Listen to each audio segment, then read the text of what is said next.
Yesterday, I went on one of the best dates ever. I'm trying to think if there's been a date that's topped that, and there hasn't. And this guy, I literally met him like 3 days ago too. We kept talking. We have such a good vibe together. This guy is like so sweet, and it just really is amazing. But as I was talking to him, we were kind of just like opening up more, I guess. And I mentioned how I love being disappointed. So this was brought up because an old friend that stopped being friends with me. I stopped being friends with them because they're being really rude to me. I'm gonna mention this in like another video. He texted me and was like, hey, like, I'm really sorry for how I treated you and everything, and I just want to let you know that it wasn't right, and just a bunch an apology, but it was like low-key a bunch of bullshit, like low-key. And I was like, thanks so much for apologizing, really appreciate it.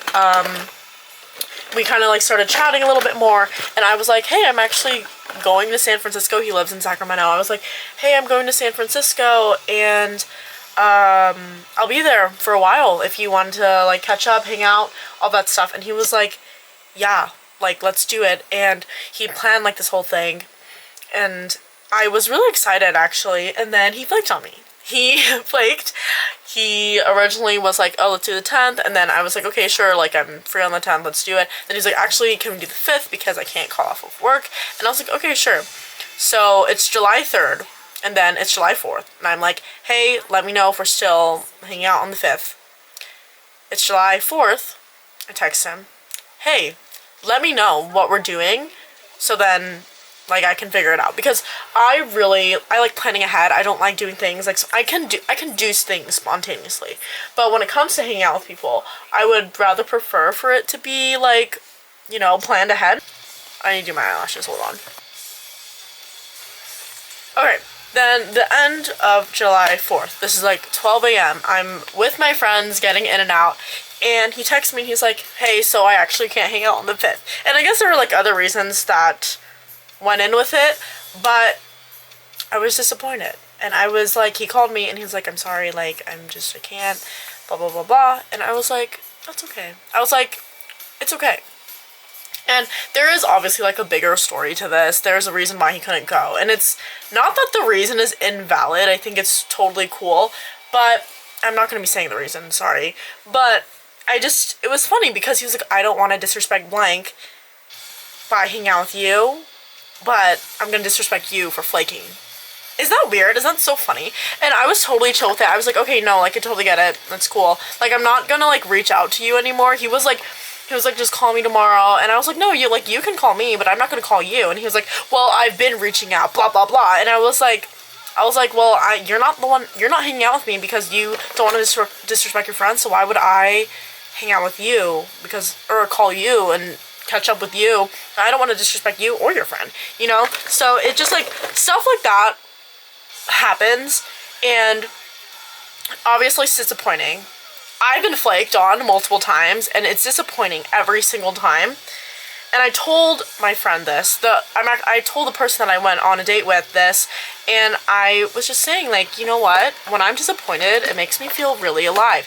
And this is very similar to when Alyssa Leo, she was speaking about how she's answering a question from an interviewer, and she was like, oh, that was too much.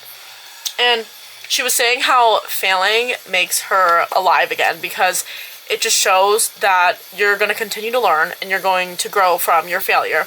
That shit means something to me. I agree. And that's the same thing with being disappointed or being lied to or being heartbroken. You know, these things have to happen so you can change and grow and learn from them. It would be terrible to be perfect. It would be so miserable to be perfect. I was talking to myself in the mirror while I was getting ready, which is why I prompted to get my camera and record.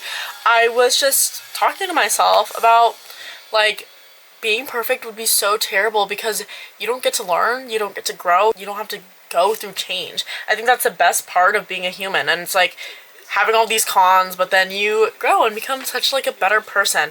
And I was also telling this to the guy that I went on a date on, and it was just wonderful, and he felt the same way, and I think that everyone should love to be disappointed. I love being disappointed, and you know what? Of course, like, my life would be good if people didn't disappoint me, but I'm never surprised when someone does disappoint me, just because it's happened pretty often. And also, it's like low-key testing me and testing my patience and testing how kind I can be, you know? And whenever someone disappoints me, I'm like, you know what, that's chill. Hey, when the cookie crumbles, or whatever they say. What do white people say? Definitely when the cookie crumbles, or like, I don't know.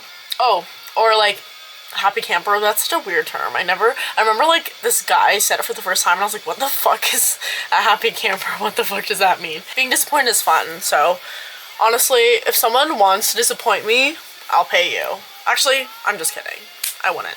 The development and change, and I think also being heartbroken is one of the most soul-crushing, but the most beautifulest things ever to exist on this planet. Oh my gosh. This guy, yesterday, he asked me, he was like, what's a big risk you've taken? And I was like, I was trying to think, I feel like I haven't taken like too many risks, like, oh my gosh, like, oh, I gambled all my money, or like, I put all of this into stocks, you know.